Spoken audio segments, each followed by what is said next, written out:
360 degrees. Ha ha, 360 degrees. Ha ha, 306, 306, 360 degrees. Ha ha, ha ha, ha ha, ha. Round and round, round we go. To the circle, 360. Round and round, round we go. Life was insane. All right, Miyam Cho Onam and Mokiam to Full Circle, your cultural affairs radio magazine, produced by members and graduates of the First Voice Apprenticeship Program, broadcasting from right here at KPFA in Huichin, occupied Ohlone territory, also known to settlers as Berkeley, California. And this week on Full Circle, we have two interviews to share. And on tonight's show, we'll speak with Iyas Sartawi of Project Hope for Palestine.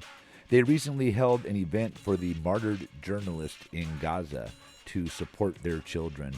Then, in the second half of the show, we'll learn about the in-custody death of Tammy Manzania this past April. The family has filed a wrongful death lawsuit against the county of Marin and the Central Marin Police Authority, alleging medical neglect. We'll hear from Tammy's sister, Amy Berry, and the family attorney, Christian Contreras. That's tonight on Full Circle. I'm your host, Freewill and Franklin, coming to you from downtown Antioch. This is occupied Bay Miwok territory. Keep it locked right here to KPFA.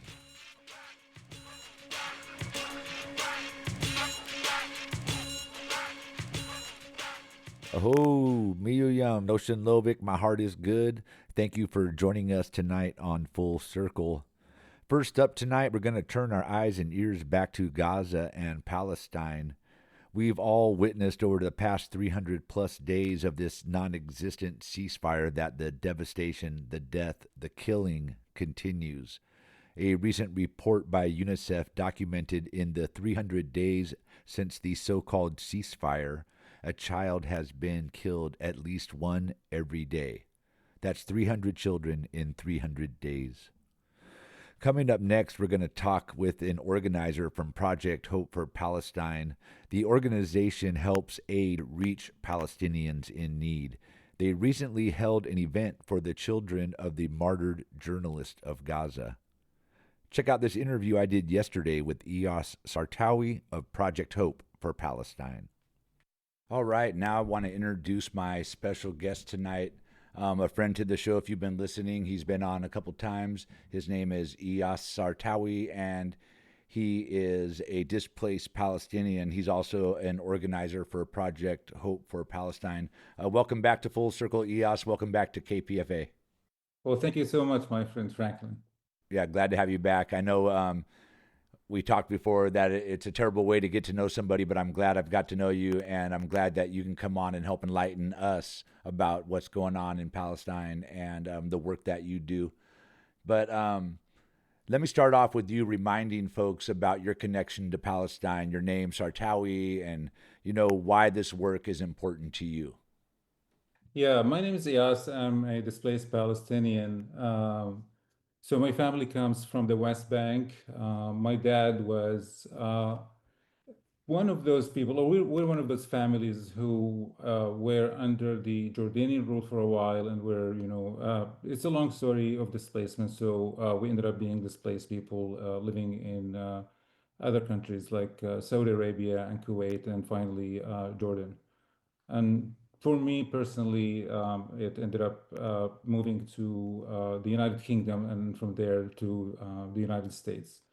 I'm the founder of Project Hope for Palestine.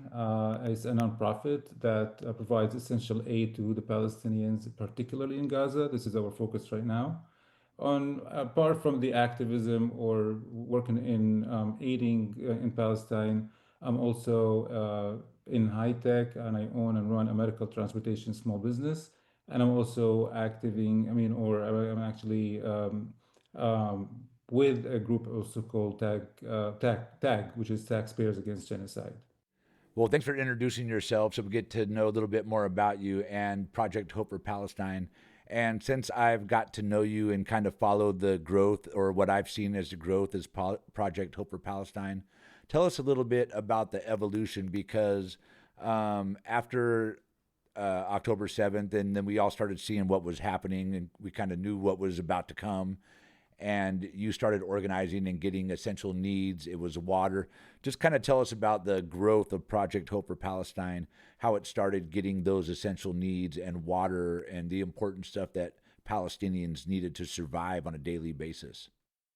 Yeah, just before doing that, I always like to circle back to let people know, because these messages I get from Gaza all the time, that Gaza is not, or like almost forgotten.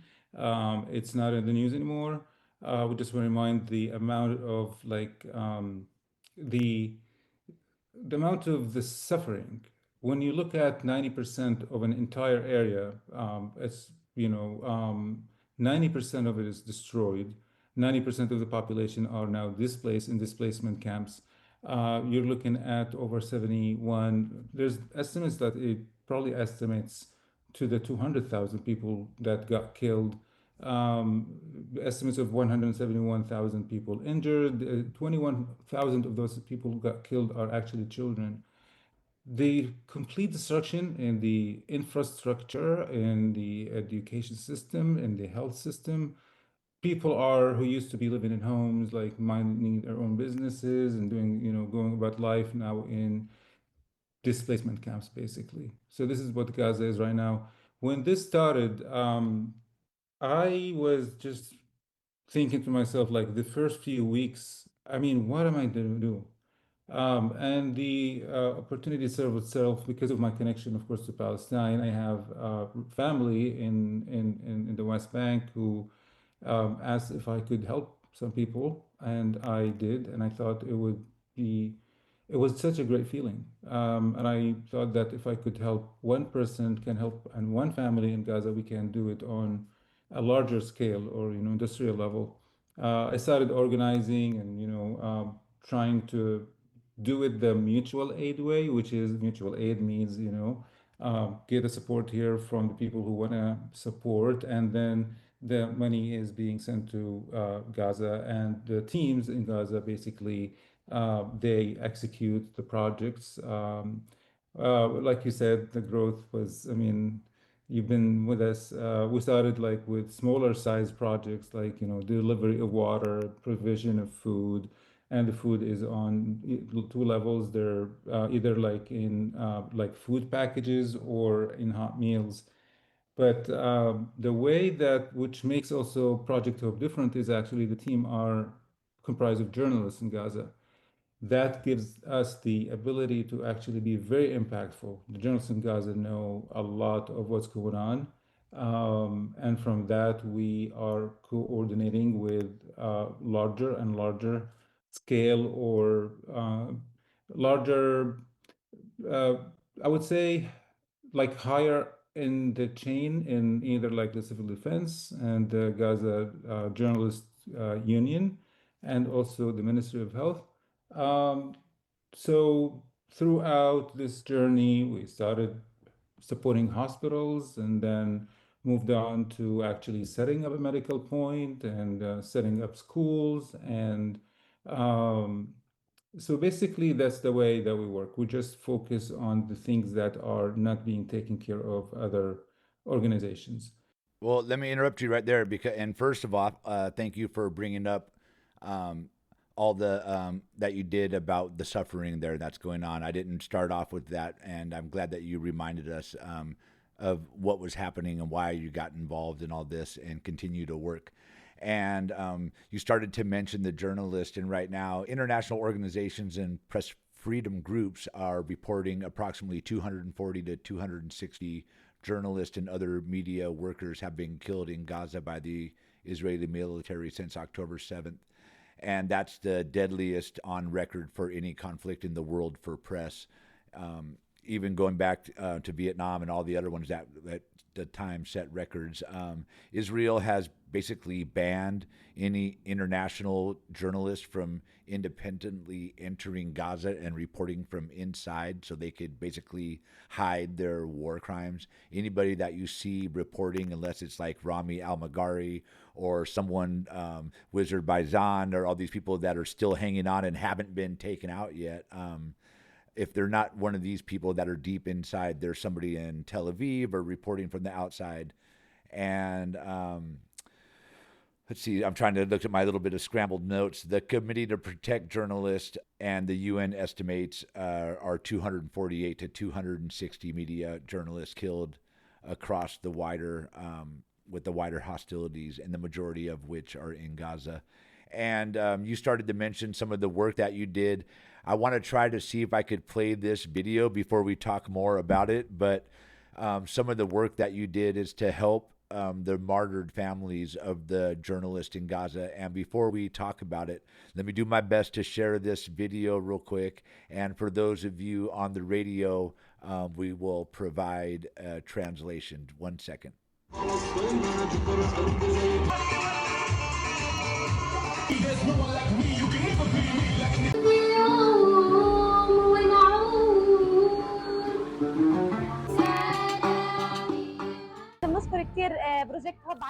Thanks to Project Hope for Palestine for this wonderful project, which impressed me that they focused on something different from the usual food and relief initiatives. Instead, Project Hope for Palestine focused on providing humanitarian support to the families of those who gave so much for this land. It was truly a wonderful day as we gathered with the families of the martyred journalists during this event. Thanks to Project Hope for Palestine for organizing this day in cooperation with the Palestinian Journalists Syndicate. I am the mother of the martyred journalist Mohammed Tahami al-Salhi, the first martyred journalist in this war. Thanks to Project Hope for Palestine for the support, the kind efforts, and for this beautiful event. We are truly grateful to Project Hope for Palestine for everything it has done. The children were so happy today. We hope Project Hope for Palestine will continue supporting the children through educational and cultural activities. And through everything you provide, they will have the opportunity to learn and succeed.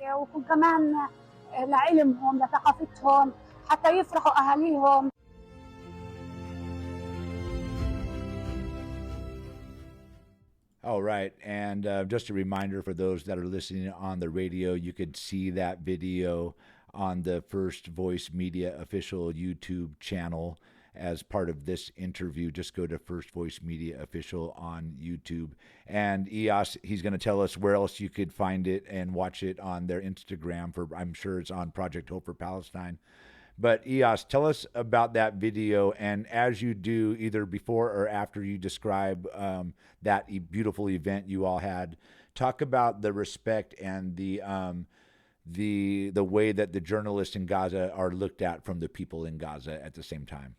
Yeah, so it's not only the respect that the people in Gaza are seeing their journalists in Gaza. Actually, it's also me and all the people of the world. These are the heroes who actually were the eye of the truth and what's happening. These people who knew they were targets, the people who actually got threatening calls several times, and actually some of them lost family members due to targeting them and bombing their areas. So that's why I always felt, not only also because the team are comprised of journalists, I always admired them. So we launched this project we called the project of supporting the families of the martyred journalists.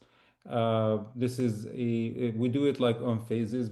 So one thing also we like to do is when we give people, we do not neglect the emotional aspect. Whenever we do a project, we also bring in performers so we can have a side of entertainment. What's really cool about this project is when we brought the families to honor them and support them financially. Actually, we had a full event of dabke performances, and dabke is the Palestinian traditional dance. And we brought a live a singer in Gaza. Her name is Rula Dalul.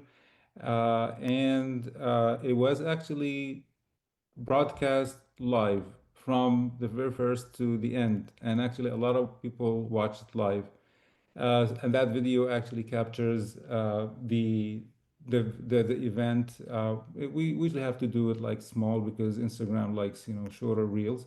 So it just goes the event from the time where we started the Debkit performance through the singing, and then we had a guest from Gaza. Her name is Noor Najjar. She's a very huge influencer in Gaza. Also, we have our guest where the Secretary General of the Gaza Journalist Syndicate and also a member of the Gaza Journalist Syndicate was such a success. And the families. Oh, one also, the people who are going to watch the video will see the mother of the very first martyred journalist, and even the very first martyr in the war itself, in the whole of it. Because his story was like on October 7th, he heard of what's going on and he went to approach the area and he got killed in action, which makes him the very first martyr in this war and as a journalist as well. Thank you for pointing that out. I wanted you to mention that, so thank you. And is there a place that people can watch the entire video? Has it been recorded that for people to see? Yeah, we have it on Instagram. This is what we consider our main social media or platform, which is in Instagram, Project Hope Palestine. Project Hope Palestine. This is where you find us. Thank you. And we will share a link on our First Voice Media Facebook page. And possibly we're learning how to use the website of KPFA. So check out our episode page on kpfa.org and just search Full Circle.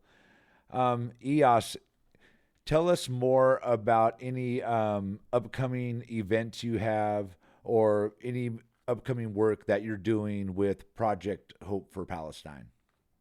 Yeah, so there are things that what we consider as some things we're always going to continue doing, which is because we are supporting multiple orphan camps. And an orphan camp basically is a camp that hosts orphan children. We also support displacement camps, whether like with water and food. These are always ongoing.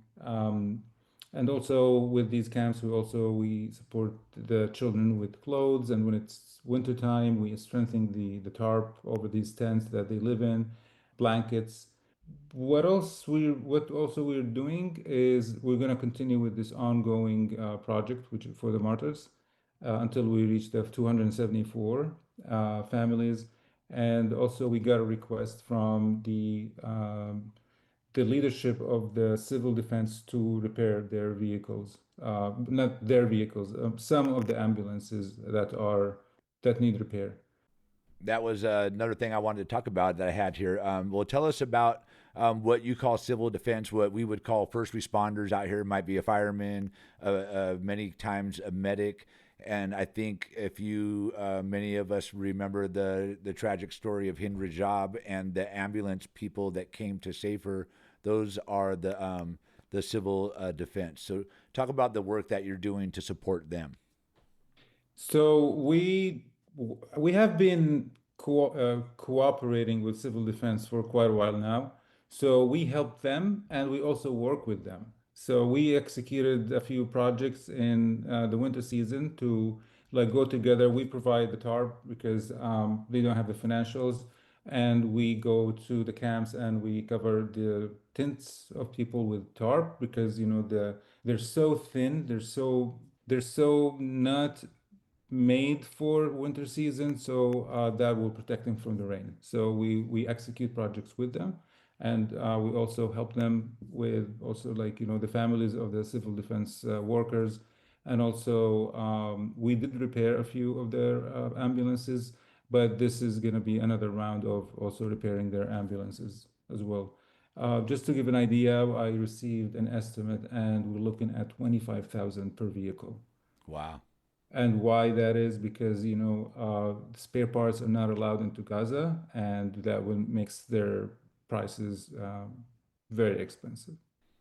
Yeah. Well, thank you for doing all that work. I mean, you just think about out here if we didn't have an ambulance or a fire truck to come when something happens. And not only that, that's just the bottom tier there. But when they do show up, a lot of times they're prevented from reaching their destination, and even more so, they're often targets. If we all can look back at the caravan of first responders that was attacked by Israeli forces, killed, and then basically buried with bulldozers under the earth, Yeah. trying to hide their crimes, only to be revealed when it was dug up and a cell phone was recovered that recorded the incident.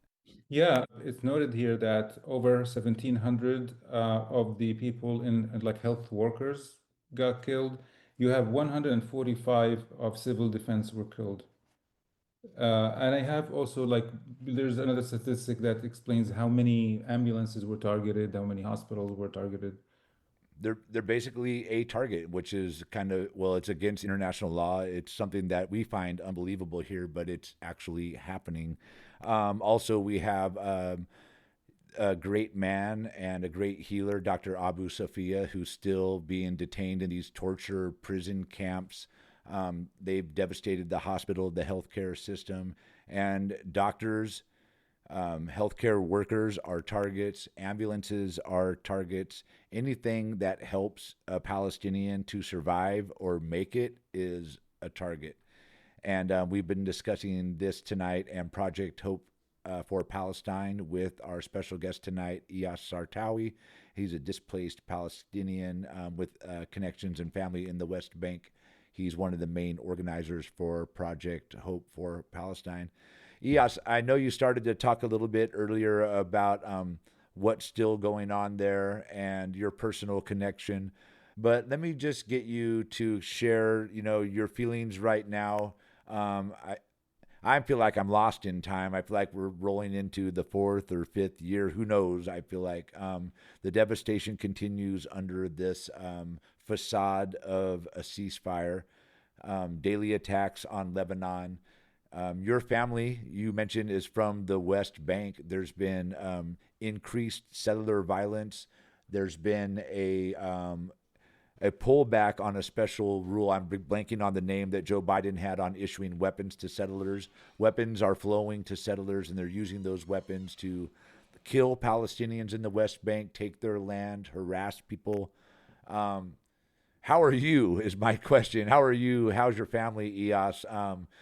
It's just the devastation continues, and I feel like a lot of people get distracted with different stories. Iran's happening, the Strait of Hormuz, the Bab el-Mandeb Canal, Epstein files. All this is happening, but at the same time, the Israeli forces continue to take land in Palestine. They continue to kill Palestinians. What are your thoughts? How is your family over there? I wonder, and what have you heard about the West Bank? This always been a interesting question when people ask me, how are you? I can say that at least like now we feel a little better before the unprecedented bombing campaign. We just at least we're thankful that has come to a decrease. Of course, this so-called ceasefire, we're looking at nearly daily attacks. Over 1,250 Palestinians were killed after the declaration of what's so-called ceasefire. And you have 4,110 people injured. Israel advanced and taken more land. Even today, I was like talking to one of the journalists, and he mentioned the two things, of course, that happened, which is the aerial bombardment and also the artillery shelling by tanks. And I asked, so what's the goal? Like, what? So I understand the bombing because it's been targeting some people they want to get before this ever ends. And he said that it could be like cover for, their forces advancing because, they keep slowly and surely advance in the extra, like taking more land basically. And I was talking with another journalist on the team also today, And we just mentioned the idea that he believes, his name is Salah, he believes that there's no plans for this to end. They will want the Palestinians to continue living in tents. Just think about where they gonna get food for today. Um, so we call them tkiye, like the soup kitchens, like which one is operating today, so they could continue being just consumed by the day-to-day survival. I personally, because I'm looking at Israel's not like, for example, why not just return water and electricity to go back to Gaza? It's a switch. They're not allowing heavy equipment for municipalities to clear the rubble.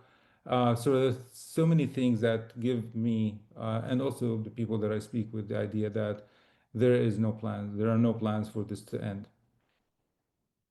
And also looking at the violence in the West Bank, also I was asked by a friend that I was talking to just a week ago. He was like, what do you see? What do you see the end of this? I had no answer. It's just mind-boggling, like to see some human beings are able to keep invading communities on a daily basis, burn their properties, destroying their cars, even like in some occasions, like burning babies alive, attacking livestock, like beating up sheep. Well, thank you for sharing that with us, because we know that the struggle is continuing over there. It hasn't let up. There may be a lull and a little bit slower, but it continues. And as you were reading off statistics, I was thinking of the one that around 300 days of this so-called ceasefire, 300 children have been killed over, at least in that time.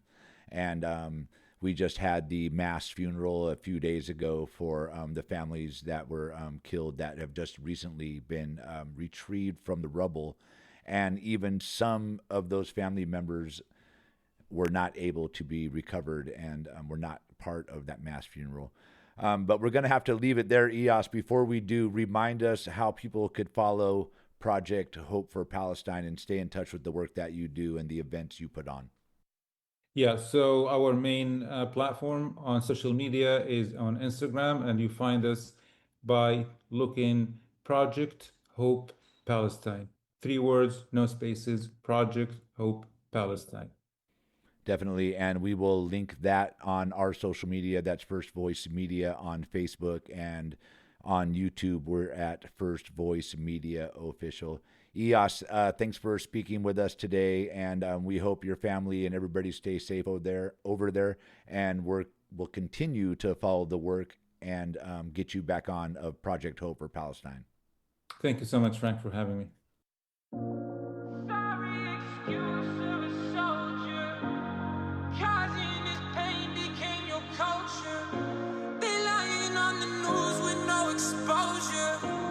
Taking our homes with bulldozers. Too many images I can't unsee. I feel like my heart being stabbed and squeezed. They killing my people every day overseas. How you shoot a child while he begging to breathe?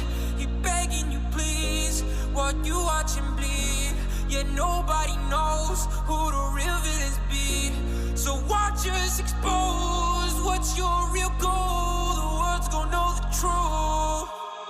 You can't erase us, drop them guns and face us. We got children braver than your men, you'll never break us. You got people brainwashed, I swear it's a holocaust. Murder women and children, then flip the script to blame. Let's talk on the news, they say it's conflict. Zionists celebrate when bombs hit. Makes me so sick, I'm nauseous. We got kids bleeding out unconscious. Call it for what it is. You murdering all these kids. You burn down where they live, and they got nowhere to go. Nowhere to go. Poor young soul. Wipe them tears and let them flow. Regardless, you got more strength than anybody knows. I promise they are cowards while you're a king of ours. Yeah. Call it for what it is, 'cause it's a holocaust. Who got the audacity to blow up a mosque? 'Cause so deep inside of me, they got the audacity to lie and repeat. The world goes blind, open your eyes and see.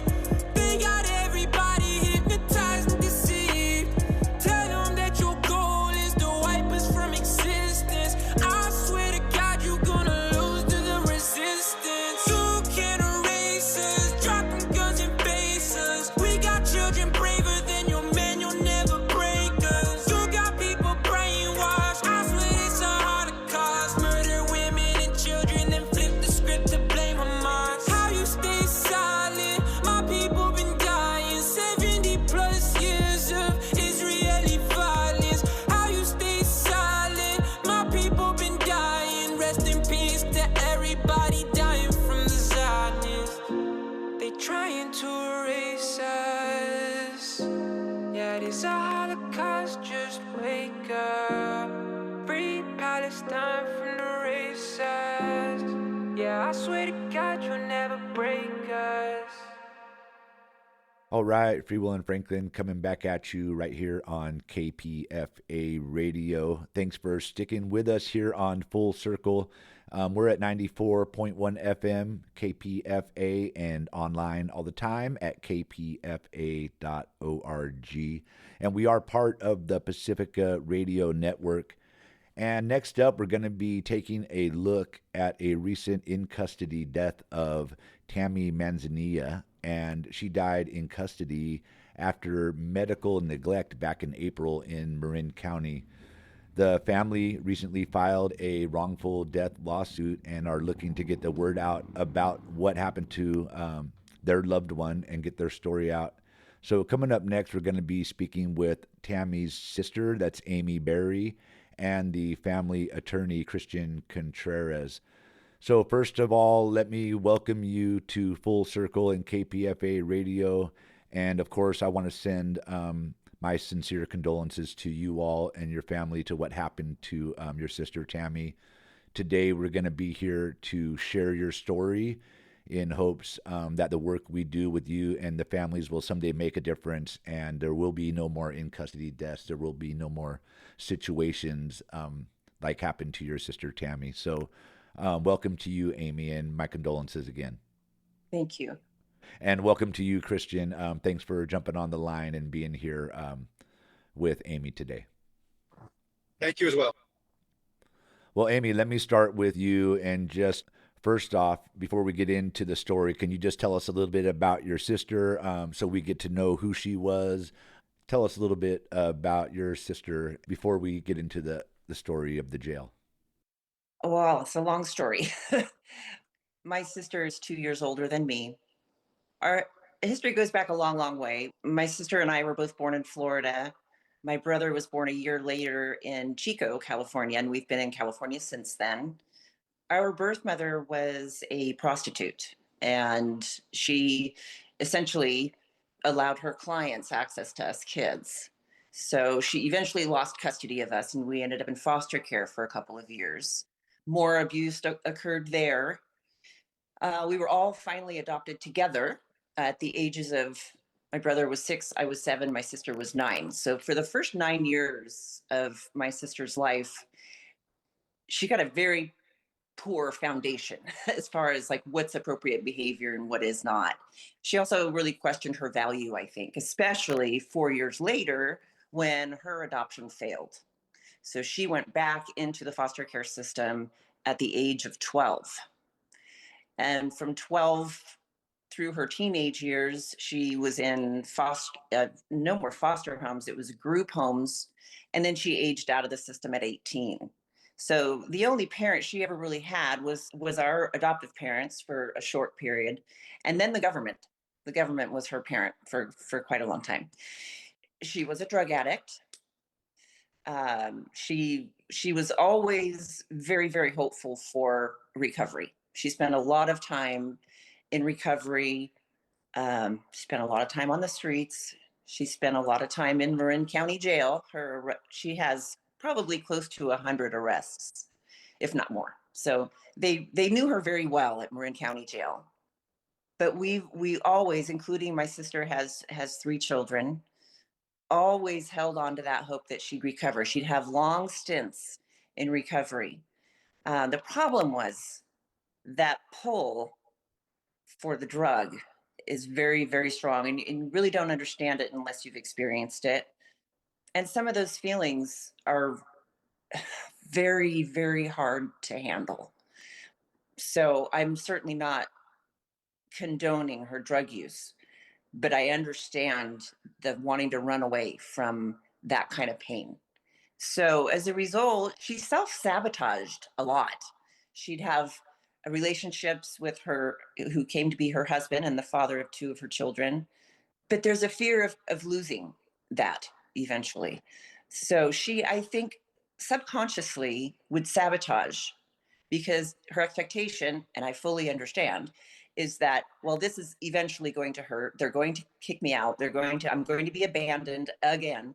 So I may as well just screw it up now. And I'm in recovery myself. I'll be going into my 8th year sober. Drugs were never my thing, but alcohol sure worked for a while to numb some of those feelings. But, eventually it stops working. And we really need some kind of higher power to do for us what we can't do for ourselves. She did believe in God, so I have confidence that she is in a better place. But it's been very painful watching her go through this cycle again and again and again. So over the course of the last 5 years or so, I've been keeping tabs on her and really keeping in touch with all the different care teams, the jail reentry team, her jail social worker, her social workers outside of the jail, the different rehabs that she was in, the behavioral health. There were some people there that I kept in touch with, asking them to do something different because what they were doing was not working. And I felt like the behavioral health people were pointing at the recovery people, and the recovery people were pointing at the behavioral health people. And there was no overlap, it felt like. So my sister also had mental health problems. She was bipolar. We do have schizophrenia in our genetics, our bloodline as well. So I told them about all that. And I know she was diagnosed. So her dual diagnosis with the substance abuse disorder, along with the mental health disorder, she didn't quite qualify for some of the programs where she couldn't leave. What they told me time and again is that she cleans up well. So if she'd be incarcerated, the drugs would leave her system for some time and she would clean up well, and would not qualify for a recovery program where she didn't have the option to leave. That's where the civil rights come in. She always had the right to leave. And that's when it becomes your choice to what you got to do. Well, Yeah. speaking as a recovering addict myself, and these trips in and out of jail, I took frequent trips in and out of jail, and not excusing it or anything like that, but it's definitely not a reason to be mistreated or abused when you're in the incarceration system. And I think it's a systemic thing, as you're explaining, slipping through these cracks, not qualifying for here, getting the choice to leave there.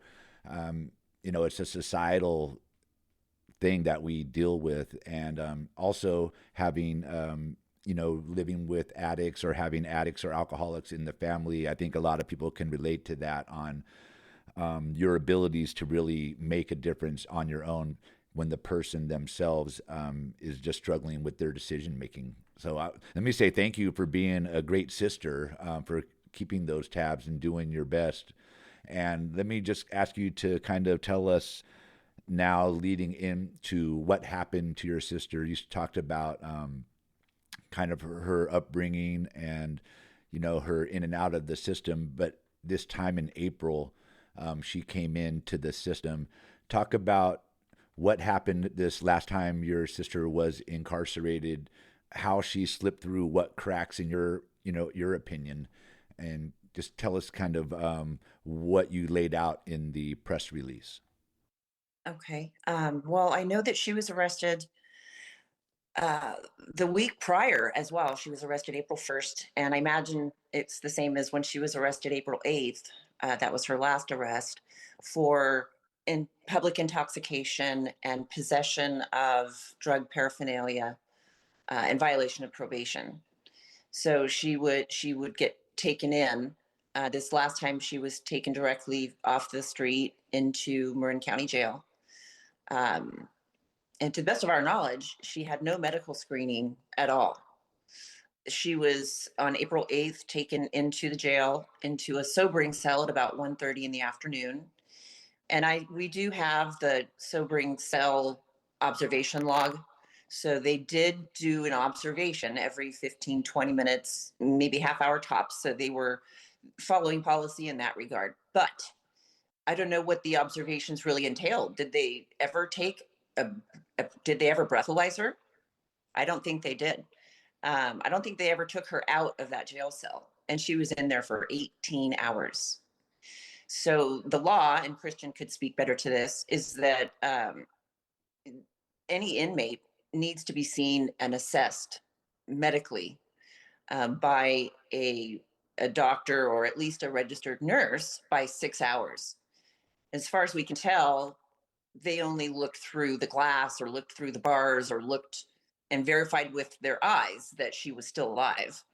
The sobering cell log does show that she was yelling and screaming. I think they thought she was just detoxing, that she was drunk, and they ignored that. Her yelling and screaming, her yelling progressed to screaming. Several different entries for screaming and pacing. She was relatively quiet through the night, a little bit more, and some more screaming in the morning, and then relatively quiet for the last hour or so. She was finally removed from the cell at about 8:30 to be booked. And the police report it says she walked of her own accord to get her fingerprints done. I don't believe that. We've asked for video footage to confirm. I think they're lying because I have her blood work from the hospital and I can see what levels she was at. And there is no way that she walked to that fingerprint machine on her own. They do admit in the police report that they had to literally hold her up to have her mugshot taken. She could not sit up. She collapsed. They eventually brought a wheelchair for her to sit in. They managed to get her mugshot. They managed to get her fingerprints, and then decide maybe we should call in a nurse and have them and look at her, which is what happened. The nurse looked at her pupils and saw that she was not really responsive. Maybe we should call an ambulance now. So they promptly released her from custody, and she is transferred over to Marin Health. That was April 9th. I got a call April 10th. I live 4 hours away, so I drove down there, speaking a couple times to the nursing staff at the hospital, and essentially they said there's really nothing we can do. She probably will not make it through the night. I said, just keep her going until I get there, please. So I did. I got there about 10 o'clock. All her kids were there. Her ex-husband was there. I talked with the nursing staff. They said her potassium levels are too high. We cannot bring it back down. So essentially all we can really do is keep her comfortable. So I said, okay. The kids didn't really know what to do. They're all adult children. They're all good kids, really good kids, adult kids. They sort of asked me if I would take the lead on what to do. And we eventually at about 1 o'clock in the morning decided, after we had said everything we needed to say, they'd said what they needed to say to their mom. We prayed over her. We baptized her. Her son Angel got to baptize her. That was very special. And then at about 1 o'clock, we said, are we ready? And the consensus was as ready as we're ever going to be. So we had the nurse unplugged her, and she literally died almost immediately. So that was very hard, very hard. And I think we all thought she'd died of an overdose. The medical report shows that there was absolutely no alcohol in her body. So being arrested for being drunk in public was not really the case. What was going on was, I think her kidneys, she had hepatitis C, so her kidneys were in bad shape to start with, kidneys and liver. And looking at the medical report, you can see that her kidneys and liver both failed simultaneously. So there was nothing filtering out the toxins in her body. So over the course of those 18 hours, her blood was turning to acid. And I did notice some bruising on her legs. I asked the doctor, what is this bruising? And he said her veins are literally exploding. She had bruises all up and down her legs. I'm so sorry, Amy. Take a moment for yourself. It's hard to hear, and I'm so sorry that this happened to you and your family. And that's the voice of Amy Berry. We're going to give her a second to catch herself. She's really sharing what happened to her sister in custody in Marin County Jail. Again, Amy, so sorry for that. Let me give you a moment to catch your breath. And thank you for sharing that so we can all be aware of what happened. And I'll bring Christian in for a moment. Christian, Amy mentioned maybe the possibility of some video evidence. She talked about the log. What are you looking at as an attorney around obtaining any video, obtaining any more information? And just a heads up, we got about 5 or 6 more minutes here, so I just want to give you a chance to tell us legally, what's going on. Thank you for giving me the opportunity to address you folks. This is a very compelling case for a lot of reasons. You just heard Amy talk about who this person was as a human and as a family member and someone in our society.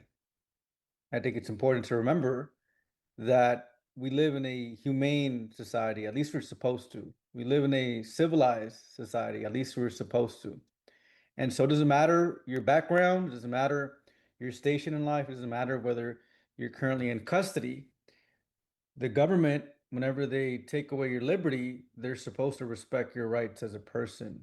And here we have the 14th Amendment of the Constitution, which provides that every single person here on this soil has the right to life, liberty, and due process. And so when the government takes away your liberty, when the government takes away your freedom because there are some allegations against you, because everyone is presumed innocent until proven guilty. That's the system that we have. And so if the government takes away your liberty, confines you, puts you in a place where you don't have access to resources, they're supposed to ensure that you have everything you need with respect to your medical condition, your safety, and your well-being. And so if they have someone in their hands that they know has a history of a certain medical condition, has a history of drug abuse, has a history of perhaps mental health issues, then they have to take steps to ensure that they don't place someone in unreasonably safe condition or a condition of confinement that puts their safety in jeopardy. And so this case is very compelling because they knew Tammy. It wasn't some random person that they've never heard of that was just, they had no information about. I would understand that.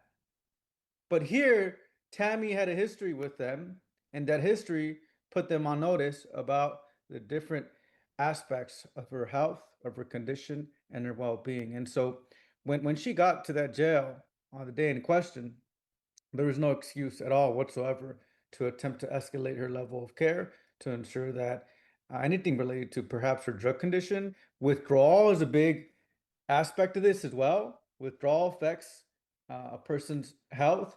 And so when it came down to ensuring that she was safe and sound, they failed her, of course, at a system-wide level. And so that's typically the approach with these cases. I could get very technical and legal, but that's typically how I present the case to a jury in terms of just breaking down what the requirements are. Of course, the law says different things. It ranges from negligence, that they didn't exercise reasonable care, to up to the 14th Amendment violation, which says that they intentionally controlled her conditions of confinement, and they knew that those conditions of confinement placed her in an unreasonable risk of harm, and they could have taken other reasonable measures to prevent that risk of harm, but by not doing that, they caused her death. And here, the main thing was that she didn't receive the proper screenings. She didn't receive a medical clearance. She didn't receive the appropriate medical attention. And the bigger issue too is that the individuals in the jail, I want to give them the benefit of the doubt, and I'm not sure they want people to die. They're just not equipped. You're talking about someone who goes to the academy maybe 6 months. Some aren't even going to the academy. Some just go to jail school and they're custody assistants. So that's about maybe 3 months. And you're telling them that here, you're tasked with, at times, essentially screening patients. Here in Los Angeles County, where I'm based out of, we have the largest mental health facility in the world. Twin Towers, the Twin Towers, LA County Sheriff's Department. And so sometimes The issues systemically is that individuals such as jail staff are being tasked with evaluating folks medically at a medical level when they're not even qualified to do that. And so there are just so many systemic issues that I could go on and on and on, but those are just some of the main issues that I'm seeing with this case. But I commend Amy for telling the human story, which is going to be very important in the case. The human side in terms of that Tammy deserved dignity, she deserved respect, she deserved a better life, and it all stops in this system. She was failed, and it was the jail's obligation, the county's obligation to ensure that her life was preserved, and they failed her, and they failed her family. Thank you for that, Christian. That's the voice of Christian Contreras. He's the attorney for the family of Tammy Manzania. Excuse me. And we've been speaking with Christian, the attorney, and Tammy's sister, Amy. Amy, we are running out of time for this segment here, but I want to give you the last word here. We talked briefly before we started this interview, and you're working on how to share more information with the public that hasn't happened yet. And we're going to keep on top of this story for you and keep the word out there. But is there any way you would like folks to reach out to you? Do you want them to follow you on social media? And what would you like to say to the folks that are listening and are, hearing this for the first time and, want to stand up with you for your sister? I'm not a real techie person, but I do have a Facebook page. So you can find me on Facebook. It's Amy Barry, B as in boy, A-R-R-Y. I live up by Yosemite, so I'm the Amy Barry. There's a lot of Amy Barrys out there. I live up by Yosemite in a town called Oakhurst. So you can hit me up there. I haven't really decided what to do about this part yet, but I may create a page just bringing more attention to this. I really do hope to see that there's some systemic change in that, like Christian referenced, the training, the insufficient training, the insufficient staffing. Specifically, Marin County Jail is an underground jail, so a lot of the inmates there don't even get outside. They can't. There's not the physical capacity to give them outside room. But yeah, that essentially is what I hope to see change so that nobody else has to go through this. Those 18 hours, I put all her blood work into the computer. I did a stupid thing. I've found out exactly what was going on inside her body, and it was emotionally and physically hell. It borders on torture. The screaming, and they did nothing. So that's got to change. That has got to change. My sister was still a human being. She was loved. She still is loved. So that's about it. I thank you so much for your time and taking the time to talk to us. Definitely. That's the voice of Amy Barry. She is the sister of Tammy Manzania, who died in custody in the Marin County Jail in April this year. Amy, again, our condolences to you. We're going to stick with you and stay in touch with this and follow this case. And hopefully we will see some systemic change that your sister's death will bring something to help prevent this from happening to another family. So I thank you both very much. Thank you, Amy, and thank you, Christian, for being here today and sharing your story. Thank you as well. Thank you, Frank.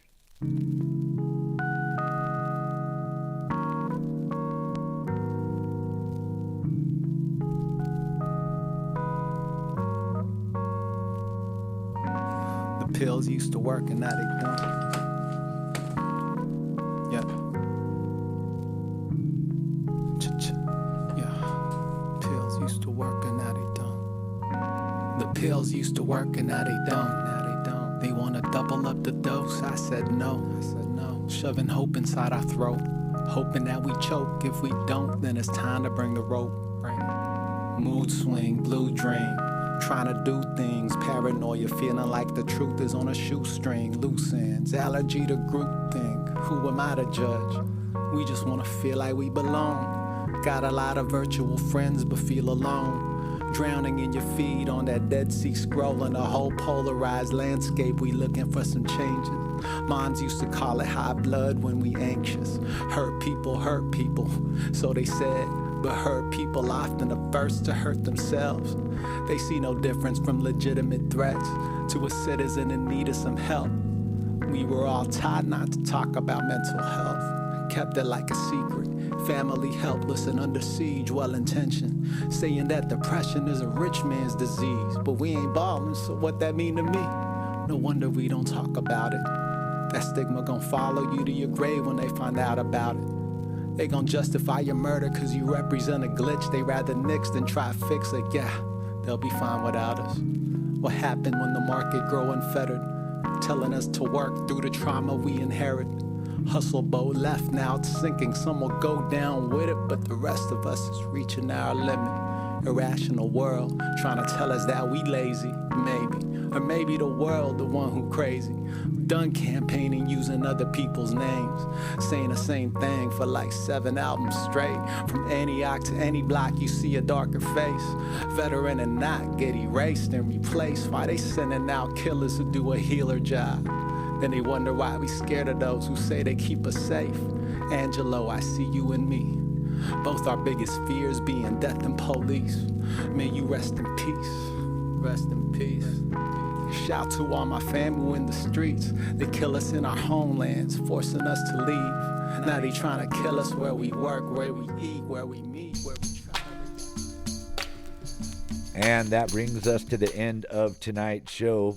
Please check us out on Facebook at First Voice Media on Facebook. And also check out the videos from tonight's show on our YouTube channel. That's First Voice Media Official on YouTube.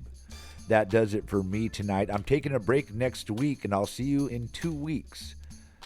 Big shout out to Miss M. She's the executive director of Full Circle. Joy Moore is our production consultant. And me, Freewill and Franklin, I have been your host tonight. I'm also the technical director of this show, Full Circle. Thanks for listening, everyone. And remember, while you're out there, to please protect your health and also your humanity. And stay tuned to KPFA. Up next is La Onda Bajita. Good night, everyone. See you in 2 weeks. You are with me in all I see. I was listening to the voices of life. My very brain. Roots Communications on the Great Turtle Island. Friday late nights, 2 a.m. Pacific Time on KPFA. Life was so simple, life was so sweet. With selectors Lapu Lapu, Spliff Skankin, Urban Native Sun, Falcon, Elia Malaya, Connects, P-Dog Ray, J Smokin'. Roots Communications, Friday late nights, 2 a.m. Pacific Time on KPFA. The annual Laurel Street Fair World Music Festival is back, happening Saturday, August 8th, and goes from 11 a.m. to 7 p.m. This family-friendly, wheelchair-accessible event takes place on MacArthur Boulevard between 35th Avenue and Maybell Avenue in Oakland. This is a benefit for the Laurel District Association, and for more information, including this year's music lineup, go to laureldistrictassociation.org.